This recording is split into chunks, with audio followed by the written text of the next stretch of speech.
কোরবানিটা করে কোথায় হাজী সাহেবেরা? মক্কা শরীফের মধ্যে একটা জায়গা আছে, নাম হইল মিনা। নাম হইল কি? মিনা। এই মিনার মধ্যে যাই কোরবানি করে। মিনার মধ্যে যাই কি করে? কোরবানি করে। কেন মিনার মধ্যে কেন কোরবানি করে? কোরবানির প্রচলন শুরু হয়েছে মিনার থেকে। কোথার থেকে? মিনার থেকে। এখন প্রচলন শুরু হয়েছে যে সেটা তো আমরা দেখি নাই, আমরা তো শিখছি মুহাম্মদুর রাসূলুল্লাহ সাল্লাল্লাহু আলাইহি ওয়াসাল্লাম থেকে। এবং মুহাম্মদুর রাসূলুল্লাহ সাল্লাল্লাহু আলাইহি ওয়াসাল্লামের আমরা জিজ্ঞেস করলাম, ইয়া রাসূলুল্লাহ, আমরা মানি, আমরা কি নবীজিকে দেখছেনি? সাহাবীরা নবীজিকে জিজ্ঞেস করলে, ইয়া রাসূলুল্লাহ, কোরবানি এটা কি? এই যে মিনার ভিতরে আসি আমরা, এই গরু জবাই করতেছি, দুম্বা জবাই করতেছি, ছাগল জবাই করতেছি, মহিষ জবাই করতেছি, ওট জবাই করতেছি, মিনার ভিতরে আসি, এইটার ঘটনা কি? এইটার ইতিহাস কি? এইটা আইলো কোনতুন?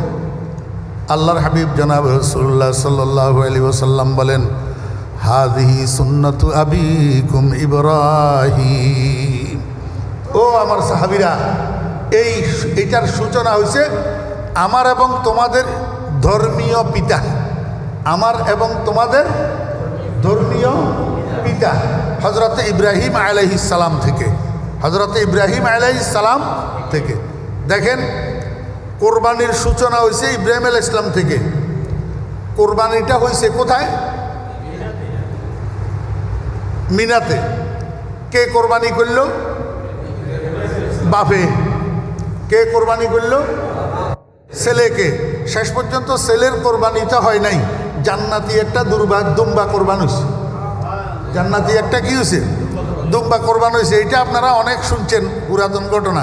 আমি একটা আপনাদেরকে নতুন কথা বুঝাইতে চাইতেছি। এই যে ঘটনাটা ঘটল, ইব্রাহিম আলাইহিস সালামের আল্লাহ স্বপ্নে দেখাইল ইসমাইল আলাইহিস সালামের কোরবানি দেওয়ার জন্য। ইব্রাহিম আলাইহিস সালাম ইসমাইল আলাইহিস সালামের মিনায় আনলো কোরবানি করার জন্য। গর্দানার উপরে ছুরি চালাইল, সেই ছুরি বোতা হয়ে গেল। শেষ পর্যন্ত ছুরি কি হয়ে গেল? বোতা হয়ে গেল। কোরবানি ইসমাইল আলাইহিস সালাম কাটা গেল না। আল্লাহ পাক বেহেশতের থেকে জিবরাইলের মাধ্যমে দুম্বা আনি দিছে শোয়াই, ছুরির নিচে ইসমাইলের সরাই, তো কোরবানি হইল দুম্বা।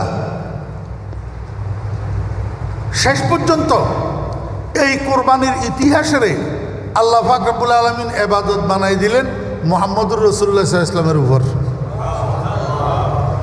দেখছেন, সরাসরি নবীজিরে আল্লাহ পাক হুকুম দিলেন, ফাসাল্লি লিরাব্বিকা ওয়ানহার। হে আমার বন্ধু, আপনি আপনার রবের সন্তুষ্টির জন্য নামাজ পড়েন আর কোরবানি করেন। কোথায় ইব্রাহিম আলাইহিস সালামের কোরবানি? ছেলে কোরবানি দেওয়ার জন্য নিল মিনায়। আচ্ছা, ছেলে কোরবানি দেওয়ার জন্য মিনায় আইলো কা?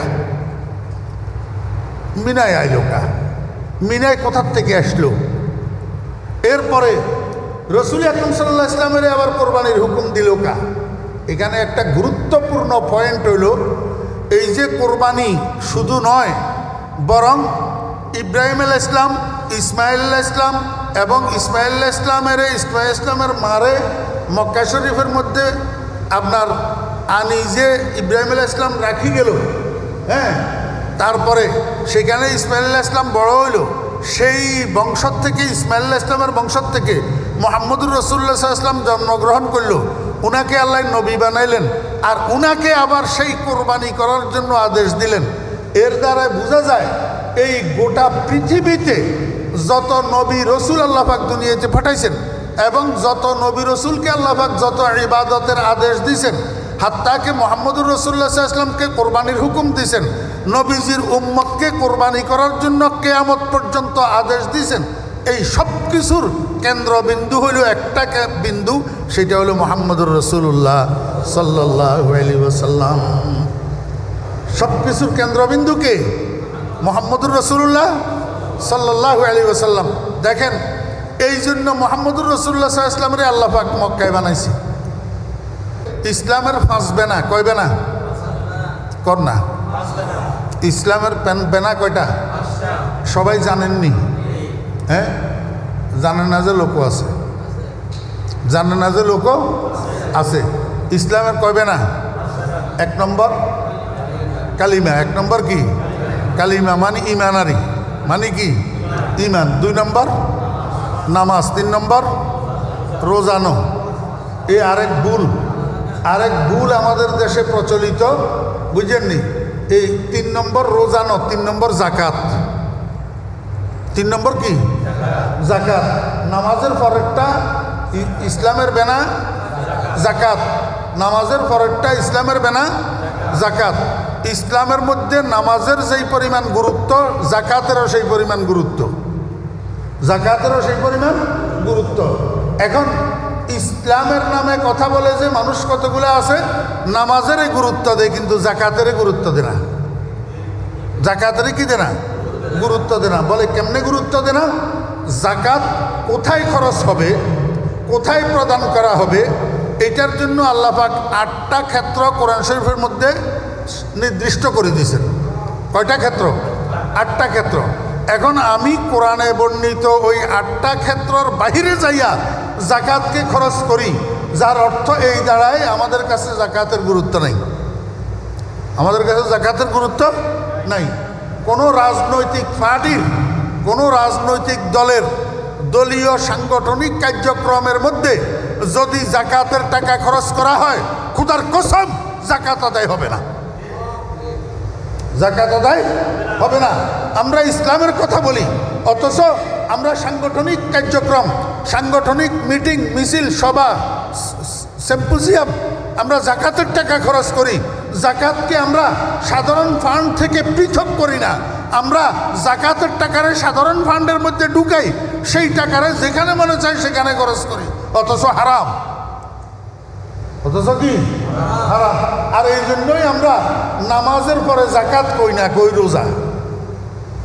রোজানো ভাই, হ্যাঁ, রোজা হইল 5 নম্বর বেনা ইসলামের। কয় নম্বর? 5 নম্বর।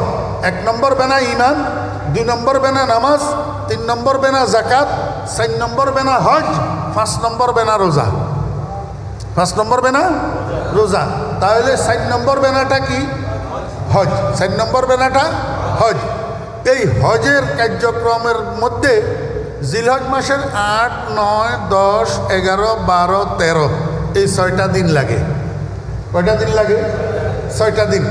এই 6 দিনের মধ্যে 9 তারিখে হলো মূল হজের রোকন, যেটা এটা ওকুফে আরাফা। 10 তারিখে, মনোযোগ আসেনি?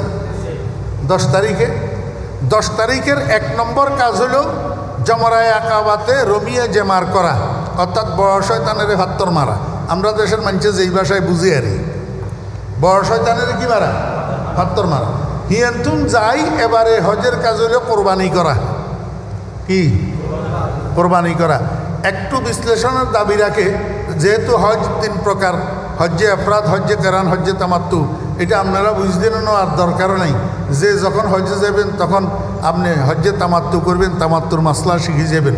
আমি আপনাদেরকে বুঝাইতে চাইতেছি, এই হজের কাজের মধ্যে 2 নম্বর কাজ হলো জিলহজ মাসের 10 তারিখে কি করা? কোরবানি করা।